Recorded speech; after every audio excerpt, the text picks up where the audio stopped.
Hi everyone, welcome back to my YouTube channel. In today's video, I just want to talk a little about how most of us Africans or people with a language that's considered indigenous cannot even speak our native languages. I was scrolling through Instagram when I saw a lady who was from Tanzania, I assume, complain about how she's now an adult and she cannot even speak her native language. I'm going to share the video with you guys. Kids of this generation don't speak their mother tongue. But when we were being beaten in school, being made to wear socks for speaking our local languages, the teacher was right, sindio? When we were only given 1 day a week to speak Swahili, the teacher was right. You blame us. You blame us for losing our tongue when you repeatedly beat it out of us. Shamed it out of us. You tell me to speak in Kikuyu, but I have long learned to associate that tongue with the smell of an eaten, smelling, rotting bone hanging around my neck while my classmates jeer. You tell me Kiswahili kitukuzwe, and then only allow me to speak it in Swahili class. Only allow me to speak it once a week, and now I am an adult who doesn't know how to speak my mother tongue, and suddenly it's my fault. As if the system did not clip my tongue until it learned how to speak the English tongue. As if every time I tried to bring myself back home and spoke my shattered Kikuyu, a broken tongue trying to find its way back home, you did not laugh in my face. Laugh at my attempt to root our generation does not know how to speak its mother tongue. But you watched. You watched as they tortured it out of us. You watched as the schools fashioned in the Queensland made subjects of us still and hailed us for being articulate. Congratulated us for not having accents, alas, for speaking like the white man. Our generation does not know how to speak its mother tongue. The custodians failed us. We do not know our proverbs. You did not seat us at dinner to tell us nganoshia marimu. And now you skew your face, scowl at us, this floating, wandering children with no roots, saying we lack tradition, that we are not grounded, that there is something missing in us, we are too Western. Isn't that what you molded us to be? No, smile, smile, turn your face up. This is the trophy at prize giving day. This are your children. You raised us. This is the language you gave us. Have you forgotten how you bragged to your friends? How well spoken your child was. We can hear the school fees group of schools. Chin up, look at the product of your hands. Our generation does not speak its mother tongue, but a child learns what he is taught. So what did you teach us? Our generation does not speak its mother tongue. Why did you allow us to lose it? My generation does not speak its mother tongue. We were raised by a generation that only valued the Englishman's tongue. Anyways, looking at me now, like, I'm basically a grown-up, and the sad thing is I've really lost touch with my native language and my culture. And to be honest, I blame the school system. When I was a child, I used to go to an international primary school, and I just used to attend like really high-end private schools when I was younger. And then for secondary school, I went to government schools and government-funded schools just so that I could have a feel and experience life on the other side.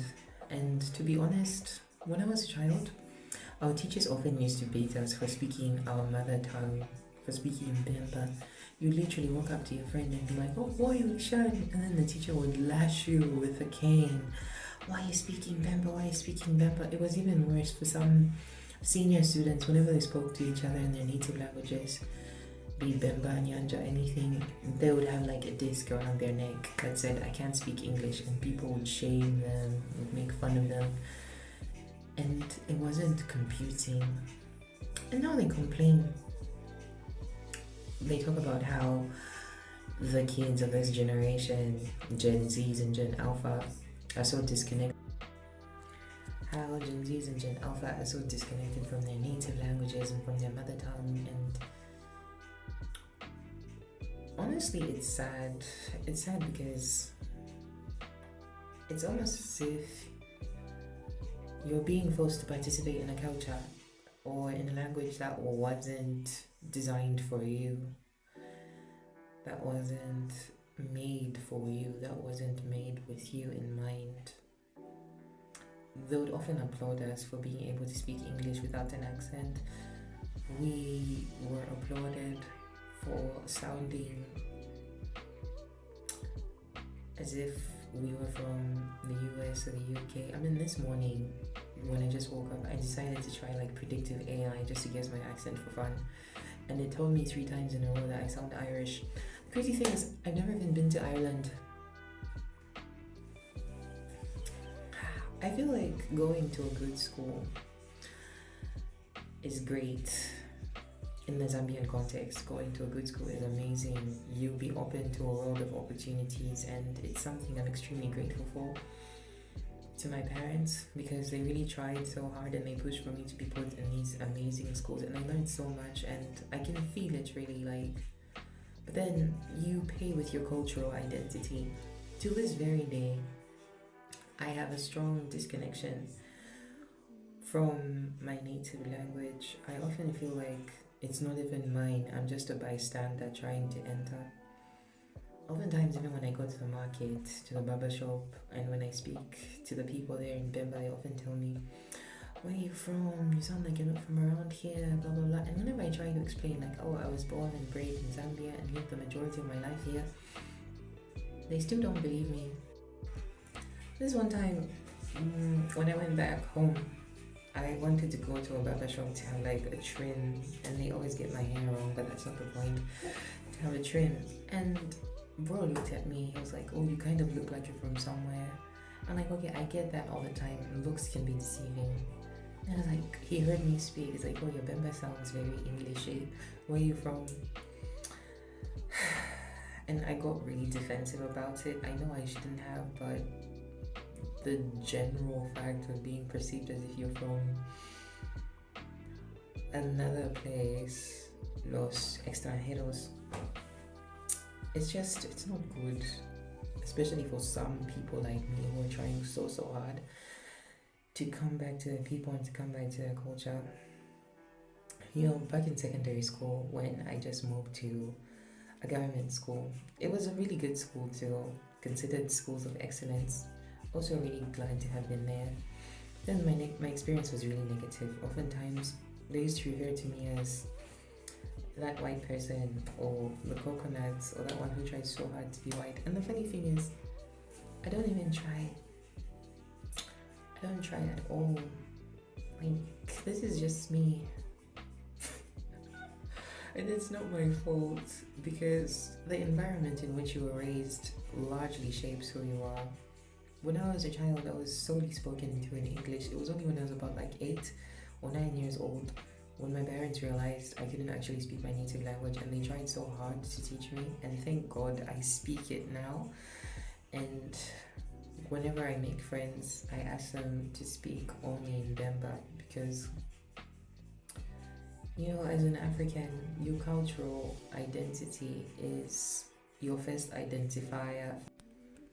People will not ask you, "Oh, what's your nationality? Where are you from?" And you respond with, "Oh, I'm from Zambia, I'm from Angola, I'm from Mozambique, I'm from Malawi." No, they are going to ask you, "What tribe are you?" And if you literally can't even answer to that, you're going to be seen as someone who either has no identity, no sense of self, or has just been whitewashed, I guess. And that's where the term coconut comes from.